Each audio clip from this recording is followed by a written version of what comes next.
Hi అండి అందరికీ. ఎంతమందికి మీ దాంట్లో కుకింగ్ అంటే ఇష్టమో నాకు కామెంట్‌లో చెప్పేయండి. యాక్చువల్‌గా కొందరికి ఇష్టం లేకుండా గూడా కష్టంగా వంట చేయాలి, ఇంట్లో అందరూ తినాలి గాబట్టి. సో, నేనైతే నాకు ఇష్టం వచ్చినప్పుడు మాత్రం కంపల్సరీగా వంట చేసుకుంటా. మిగతా టైంలో మా అన్నయ్య, మా హస్బెండ్ అండ్ మా మమ్మీ వండి పెడతారు నాకు. నేను తింటూ కూర్చుంటా అన్నమాట.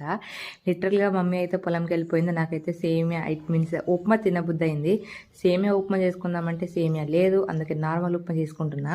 లిటిల్‌గా నేను ఏది చేస్తే నార్మల్‌గా అయితే దాంట్లో అయితే మాక్సిమం చేసే వస్తువు కన్నా మిగతా ఎక్స్‌ట్రా వస్తువులు ఎక్కువుంటాయి. ఇట్ మీన్స్ వెజిటబుల్స్ అవి ఇవి చాలా ఎక్కువ ఏస్తా ఉంటా నేను. నార్మల్‌గా మనం ఉప్మా తింటున్నామా, ఉప్మాలో వెజిటబుల్స్ తింటున్నామా అని అర్థం కాకుండా తింటా అన్నమాట నేను. చానా ఏసుకుంటా. నాకట్లా చానా ఇష్టమనమాట. సో, ఎక్కువ వెజిటబుల్స్ తినడం చానా ఇష్టము. ఈ పిల్లలతో ప్రశాంతంగా వంట వండితేనే గదా! ఇలా వస్తనే ఉంటారు మధ్యలో. ఏడుస్తా ఉంటారు, గుంజుతా ఉంటారు.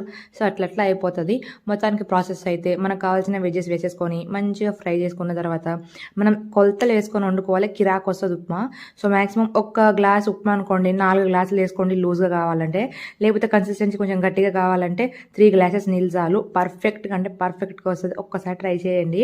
భలేగా వస్తదనమాట. నేనైతే ఇట్లనే చేస్తా. మనకు మెజర్‌మెంట్స్ లేనిదే ఏం చేయలేము. So, thanks for watching. Bye.